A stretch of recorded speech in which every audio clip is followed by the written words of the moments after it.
Bonjour à tous, bienvenue dans cette nouvelle vidéo, bienvenue sur JLS Drive. On se retrouve aujourd'hui pour une vidéo sur la gamme Citroën 2025. Je me trouve à bord du Citroën Berlingo 1,2 litre PureTech 110 de 2019 et je trouvais que c'était un bon parallèle avec la gamme Citroën actuelle dont je vais parler dans cette vidéo. Si mes vidéos vous plaisent, n'oubliez pas de vous abonner à la chaîne, le petit like et le petit commentaire, tout ça, ça me soutient énormément. On vient juste de dépasser les 2000 abonnés, je vous remercie encore pour ça et j'espère qu'on va continuer ensemble cette belle aventure à travers toutes mes vidéos. N'oubliez pas aussi, si vous voulez être tenu au courant de ce qui se passe un peu sur la chaîne en avant-première, vous pouvez me suivre sur Instagram.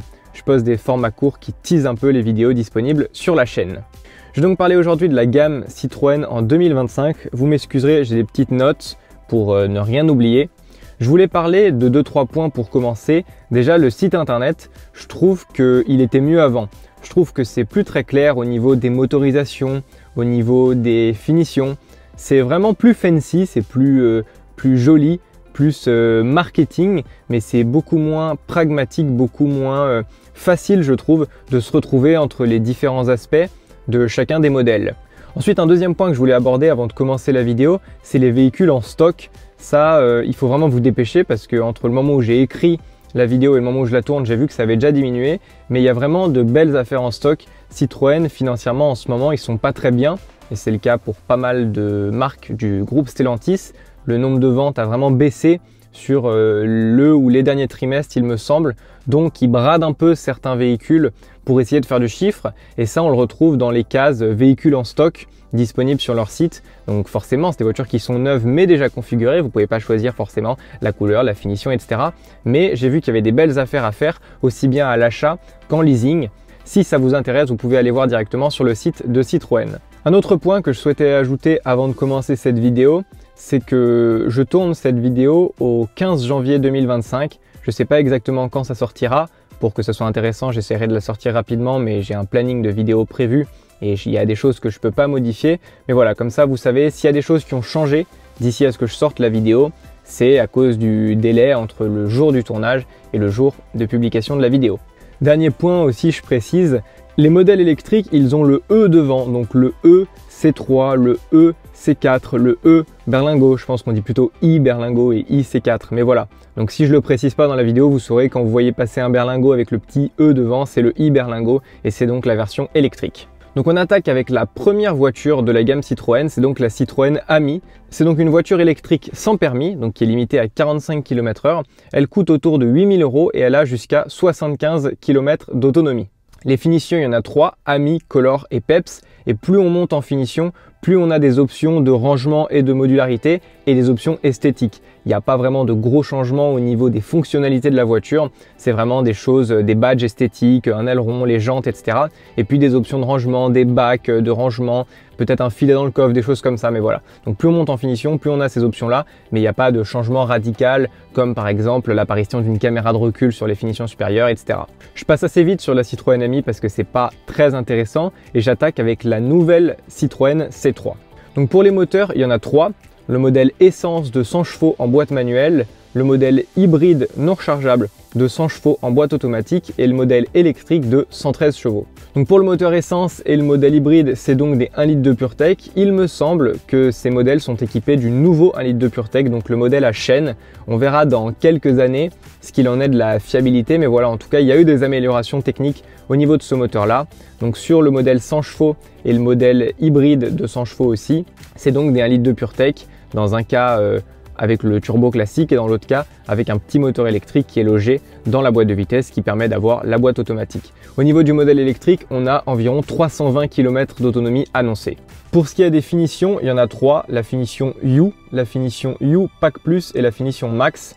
Sur la finition U, on retrouve l'affichage tête haute, le radar de recul, l'alerte de franchissement de ligne et le freinage automatique d'urgence. Sur la finition U Pack Plus, ça rajoute plein de choses dont l'écran avec le CarPlay, les feux LED, les rétroviseurs électriques. Et la finition Max, elle ajoute la caméra de recul, la recharge induction, les jantes alliage et encore plus d'inserts décoratifs. Cette C3, vous la retrouverez à partir de 15 000 € pour le modèle thermique et à partir de 19 300 € pour le modèle électrique.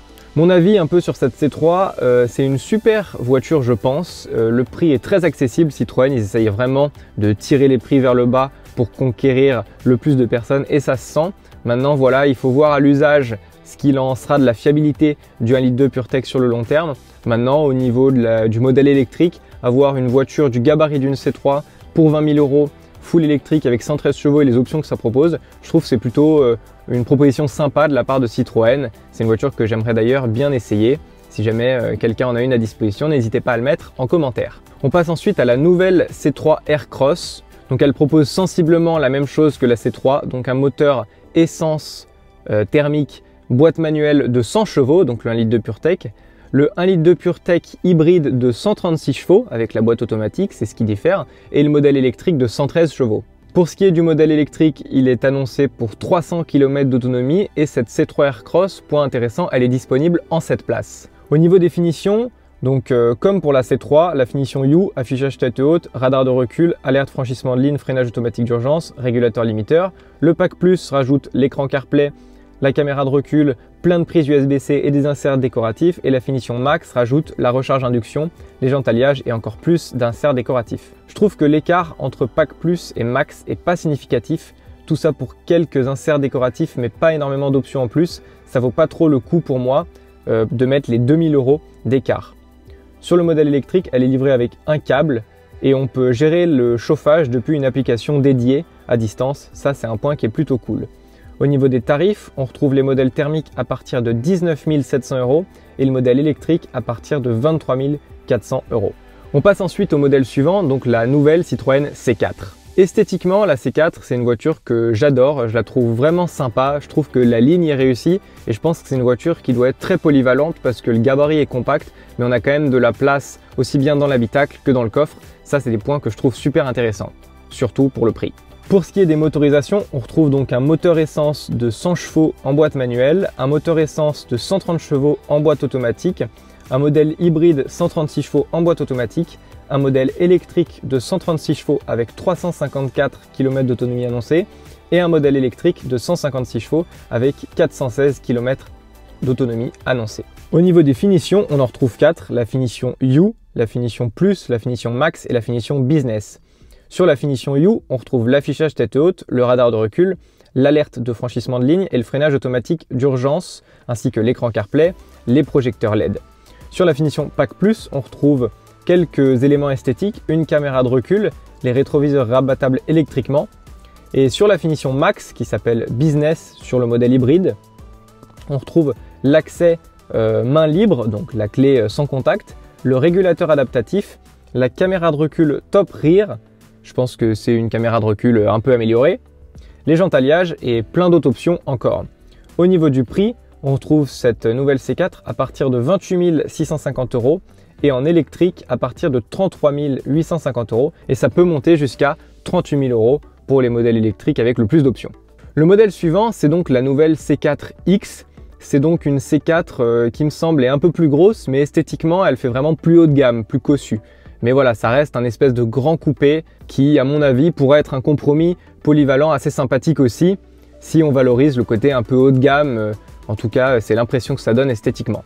Au niveau des moteurs, donc, on retrouve un moteur hybride de 136 chevaux en boîte automatique, un modèle électrique de 136 chevaux avec 360 km d'autonomie et un modèle électrique de 156 chevaux avec 427 km d'autonomie.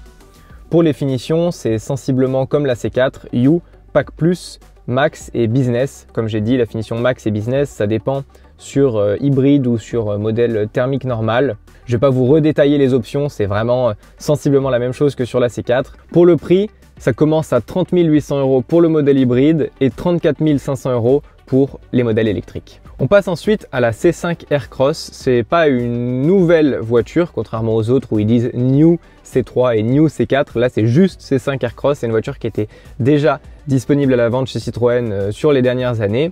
Et donc cette C5 Aircross, elle est disponible avec des motorisations qui sont intéressantes selon moi. Le traditionnel 1,2 litre PureTech hybride 236 chevaux en boîte automatique, ça bouge pas.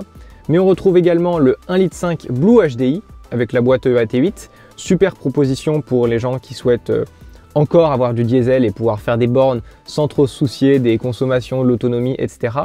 Et elle est aussi disponible en version PHEV de 225 chevaux, motorisation qui permet de se déplacer au quotidien en électrique avec une autonomie très correcte et d'avoir des prestations dynamiques à haute vitesse sur autoroute qui sont excellentes grâce au 1,6 L THP ou 1,6 L PureTech qui fait quand même 180 chevaux. Ça donne des super relances à la voiture et donc pour moi, c'est aussi un super compromis au niveau motorisation pour quelqu'un qui souhaiterait avoir une voiture avec un peu de puissance, avec un peu de répondant. Au niveau des finitions, on en distingue deux, la finition Plus et la finition Max. Sur la finition Plus, on retrouve des jantes alliage, des projecteurs LED, l'Active Safety Brake 2.0, l'alerte de franchissement de ligne et l'écran CarPlay. Sur la finition Max, il y a l'aide au maintien dans la voie, le Highway Drive Assist. Donc à mon avis, c'est un système qui, comme sur les DS, là, qui vous garde un peu dans la voie. Voilà, c'est une conduite semi-autonome. Et puis le PHEV, il est livré avec un câble de recharge type 2 évidemment. Au niveau du prix, la version hybride de 136 chevaux, elle commence à 37 900 € et la version PHEV, elle commence à 46 150 €. Ensuite, on retrouve la C5X qui est disponible avec 4 motorisations. La motorisation 1 litre de PureTech hybride de 136 chevaux, le traditionnel 1 litre de PureTech 130 en boîte automatique, et puis le PHEV 180 et le PHEV 225 avec le 1,6 L PureTech et le complément avec un moteur électrique. Cette C5X, elle est disponible en finition Plus et en finition Max uniquement sur PHEV. Les options sont similaires à celles de la C5 Aircross, je ne vais pas vous les redétailler. Et au niveau du prix, on est à 41 850 € pour les versions thermiques et à partir de 53 250 € pour les versions PHEV. Ensuite, on passe au Citroën New Berlingo. Bon, il s'appelle Berlingo, mais c'est sur leur site New Berlingo parce que c'est le nouveau. Il diffère du Berlingo dans lequel je me trouve actuellement qui date de 2019. C'est une voiture que je trouve super sympa, que j'ai eu l'occasion de conduire énormément. Celle-ci, avec le 1 litre de PureTech 110, c'est vraiment un veau. Mais voilà, c'est un peu son seul défaut. Le châssis, c'est au top. La modularité, les options, j'en parle même pas, il n'y a vraiment rien à dire. Sur le modèle dans lequel je me trouve, le défaut, c'est uniquement le moteur.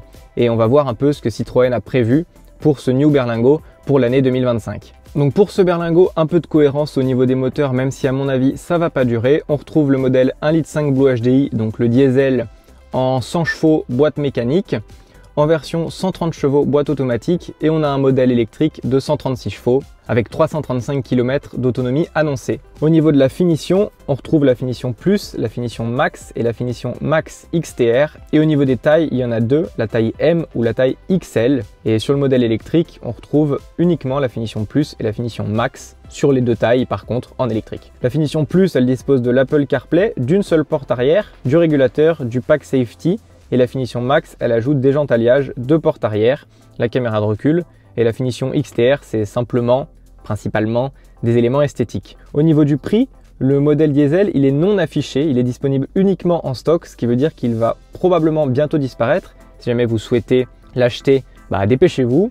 Et le modèle électrique à partir de 35 750 €. Donc maintenant, je vais vous parler du New Space Tourer, qui est l'un des derniers modèles de chez Stellantis à être proposé en 2 litres Blue HDI, moteur, l'un des meilleurs moteurs de Peugeot pour moi.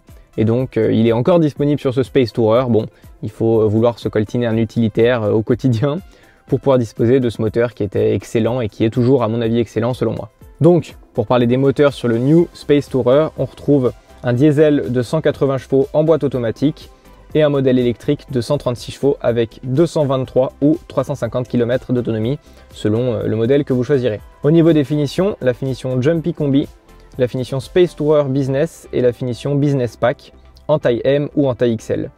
La finition Jumpy Combi, c'est 9 places, le radar de recul, le régulateur limiteur, le pack sécurité, une porte à l'arrière. La finition Business, elle dispose seulement de 8 places, mais elle ajoute les projecteurs LED, le CarPlay, deux portes arrière. C'est quand même un peu plus haut de gamme, un peu plus cossu et avec des places un peu plus spacieuses, notamment à l'avant. Et la finition Business Pack, c'est l'accès main libre, les sièges électriques massant et chauffant, le pack Hi-Fi et une caméra 360 ou équivalent. Au niveau du prix, on est à 39 950 € pour les versions diesel, à partir de évidemment, et pour le modèle électrique à partir de 53 420 €. Le dernier modèle de la gamme Citroën, c'est le Citroën Holidays. C'est donc un van aménagé qui est disponible directement chez Citroën. Je trouve ça plutôt sympa et donc c'est le New Holidays. Au niveau des moteurs, on en retrouve deux. Le moteur diesel de 145 chevaux en boîte manuelle. Il me semble que c'est le 2 litres HDI, mais à confirmer quand même. et les modèles diesel de 180 chevaux en boîte automatique. Pour ce qui est des finitions, il y en a deux, la finition Holidays et la finition Pack Max. La finition Holidays, elle comprend deux portes arrière, les projecteurs LED, la clim à l'avant plus la clim à l'arrière, le radar de recul, le siège et le volant chauffant, les sièges pivotants, les lits à l'arrière, la cuisine, le toit relevable avec couchette, enfin tout ce qui fait que ce Citroën Holidays est un van aménagé. Et la finition Pack Max, elle rajoute les jantes alliage, le chargeur induction, la caméra de recul et le radar avant et arrière et sur le côté, un système de caméra de recul et de radar un peu amélioré. Elle ajoute aussi le grip control, la douche et le panneau solaire. Ce Citroën Holidays, il est disponible à partir de 53 490 € sur le site de Citroën. Donc pour ceux qui veulent un van aménagé clé en main, ça peut être une proposition qui est intéressante, qui est sympathique. Pour conclure sur cette gamme Citroën 2025, les véhicules sont jolis, ils sont vraiment bien équipés, mais franchement, ça fait plus rêver. À cause des quotas CO2 imposés aux constructeurs, ils sont vraiment obligés de restreindre les choix de motorisation. Là où il y a encore à peine 10 ans, on avait parfois le choix entre presque 10 moteurs. Ici, quand il y en a 3, c'est vraiment le bout du monde. C'est dommage, mais c'est la direction que prend l'automobile en général. Je suis déçu personnellement de ne pas voir plus de PHEV, car je crois vraiment en cette technologie. J'imagine qu'ils ont laissé ce segment à Peugeot et à DS, mais ça reste quand même dommage parce que pour moi c'est une technologie qui est prometteuse, qui a vraiment de l'avenir. Si vous disposez d'un de ces modèles ou que vous avez un contact dans une concession ou quoi qui souhaiterait me proposer n'importe lequel de ces modèles dans n'importe quelle finition, n'importe quelle motorisation à l'essai, n'hésitez pas à me contacter, vous trouverez mon adresse email de contact, l'adresse email de ma chaîne YouTube directement dans la description. Je serais très intéressé par l'essai de plusieurs de ces modèles pour voir un peu ce que valent ces nouvelles motorisations. J'en ai déjà essayé pas mal, je connais bien forcément le 1 litre de PureTech, je connais bien le 1 litre 5 Blue HDI, je commence à connaître le PHEV 225, mais voilà, il y a peut-être des améliorations sur ces motorisations, et puis même juste pour vous présenter les véhicules, voir un peu les options, voir un peu esthétiquement comment ça rend dans le détail, et puis en vrai et pas qu'en photo. Je serais en tout cas voilà, intéressé d'essayer la gamme Citroën 2025, donc si vous avez la possibilité de me faire essayer n'importe lequel de ces véhicules, n'hésitez pas à me contacter, ça me fera extrêmement plaisir. Cette vidéo touche à sa fin, j'espère qu'elle vous a plu. N'oubliez pas de vous abonner, ça me soutient énormément, et puis de me suivre sur Instagram pour être tenu au courant de ce qui se passe sur la chaîne. Moi je vous remercie de m'avoir regardé et je vous dis à la prochaine pour une nouvelle vidéo. Ciao tout le monde.